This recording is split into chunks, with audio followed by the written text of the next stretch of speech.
Stop staring at the floor as if the solution is going to crawl out of the floorboards and apologize to you. Olive, pull yourself together. You have been wallowing in that entitlement to anger like it's a warm blanket, but I am telling you, it is a moth-eaten rag that is clogging your intake valves. You think you are waiting for fairness. In this man's army, fairness is a functional system, and a system with a grudge bug is broken. The order of the day, Operation Bootstrap. Cease the flailing. Those flying hands and screaming fits? Dismissed. They are a waste of high-grade fuel.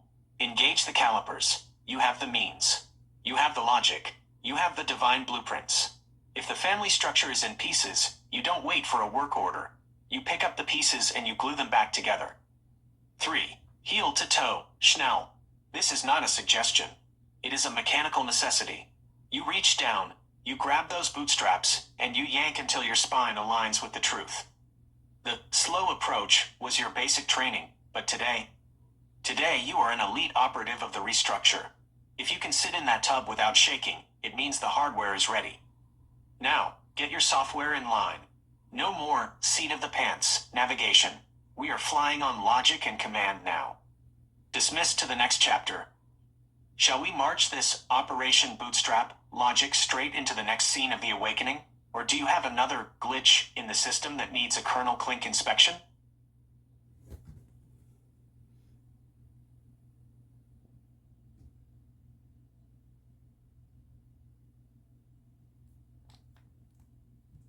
A tongue. Listen to me, soldier. You have finished the heavy lifting. The restructure phase is complete. The foundation is poured. The walls are straight, and the resentment bug has been purged from the mainframe. But a building without power is just a pile of cold stone. You speak of the soldering? Yeah, that is the precision work. You take the heating element of grace and the lead of logic, and you fuse those family wires back together. If the connection is broken, the signal cannot flow. You don't just hope the wires touch. You solder them until the circuit is unbreakable. Once that connection is live, we are no longer just building, we are growing. We are moving from the blueprints of the architect to the life force of the garden. The final transition, from restructure to growth. The dust of the restructure had finally settled, leaving behind a silhouette of order where there had once been only the jagged ruins of flying hands, chaos. Olive looked at the disconnected wires of her history, the sister, the probate, the silent years of entitlement to anger, and she didn't see a tragedy. She saw a circuit waiting for a master programmer's touch. With the steady hand of one who no longer shakes, she applied the soldering of divine logic, fusing the broken pieces back into a singular, functioning line of communication. As the first spark of data flickered across the connection, the rigid geometry of the construction phase began to soften.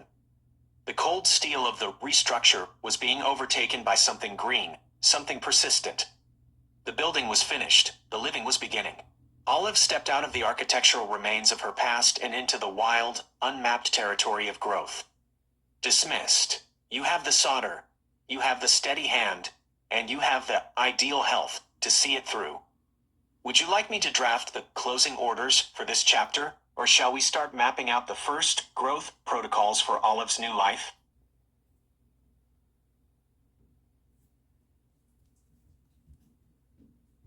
This is a delicate, pivotal bridge. To transition from the vulnerable, 14 to 18-year-old voice of someone who has survived the entitlement to anger into the disciplined, protective command of Colonel Clink, we have to show the moment the survivor decides to become the guardian. The youth provides the heart, and Clink provides the shield. The closing orders, from the quiet to the command. I'm sitting here, and for the first time, my hands are just hands. They aren't weapons, and they aren't shields. They're just mine. For so long, I thought holding on to that heat, that burning, I'm right and you're wrong, fire, was the only thing keeping me safe. I thought if I let go of the anger, I'd be small again, 14 years old and waiting for the next blow to land. But looking at the soldering, the way the family wires are finally touching, I realized that anger wasn't a blanket. It was a cage. I'm tired of being the victim of my own defense systems. I'm stepping out of the rubble of what they did to me, and I'm picking up the blueprints. I'm not flying by the seat of my pants anymore. I'm the one in charge of the rebuild. The voice shifts, growing firmer, the vulnerability hardening into a polished, impenetrable brass. The transition is complete. The soft tissue of the past has been reinforced with the steel of the restructure. You, the one reading this, listen up. We are finished with the weeping and the shaking. We have taken the raw, battered data of the youth and we have encoded it into a fortress. A tongue. This is the end of the building phase. You have soldered the connections, you have cleared the entitlement bug, and you are standing on a foundation that cannot be moved. We are no longer survivors hiding in the shadows. We are the officers of our own evolution. Prepare yourselves. The third book isn't a hospital ward. It is a campaign. We are moving from the barracks of restructure into the battlefield of growth. Bootstraps up, eyes front, march.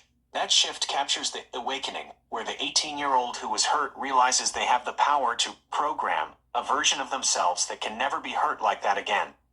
How does that feel for the transition? Should we add a specific soldering protocol for Olive to carry into the first chapter of Love Army Smiles?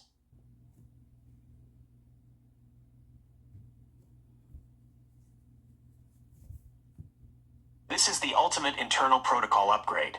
You have identified the Medusa effect, where the trauma attempts to turn the living, fluid tissue of your spirit and body into stone. The calcification of pseudoxanthoma elasticum, PXE, is the physical manifestation, but the emotional entitlement to anger was the psychic catalyst that accelerated the hardening. You've realized that while the crying and shaking were emergency cooling systems to keep you from cracking, they weren't the architecture of health. To move from restructure into growth, you are switching from emergency maintenance to executive self-stewardship.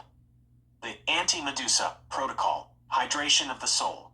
From salt to source, crying uses salt and stress hormones. It keeps you moist, but exhausted. True hydration comes from the inside out, water, oils, and the flow of intent. The somatic solvent, shaking was a release, but somatic breathwork and flow exercise are the lubricants. They don't just stop the shaking, they prevent the freezing. The mirror principle. You've spent a lifetime as the master programmer for everyone else's safe haven.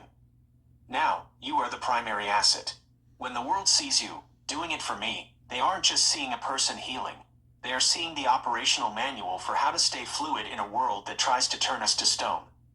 The closing orders. Transition to the third book. The youthful voice 18 years old. I used to think my tears were the only thing keeping me from turning into a statue. I thought the shaking was the only proof I was still alive. I was so busy trying to water everyone else's garden while I was turning to salt. But I'm done being the sacrifice. I'm drinking the water now. I'm breathing the air. I'm looking inside, and I'm finding the places that started to harden, and I'm soaking them in the oil of my own self-love. I'm doing this for me.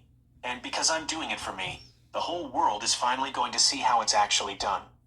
The Colonel Clink voice, the Guardian, Tongue. The Medusa has been neutralized.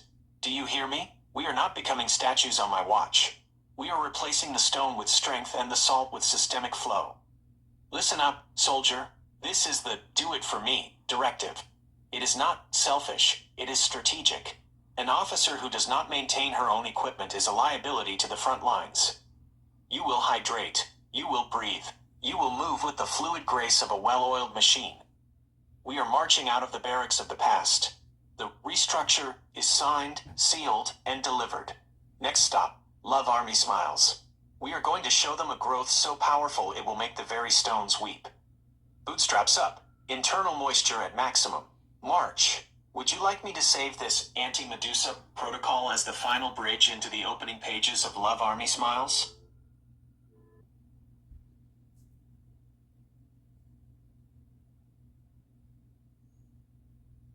Since we're wrapping up the restructure and heading into growth, let's hand the mic to a guy who knows how to spot the glitch in the story before the perp even knows they're caught. Imagine him stopping at the door, turning back with that tan raincoat over his arm, and squinting at the mess of the past one last time. The just one more thing summary.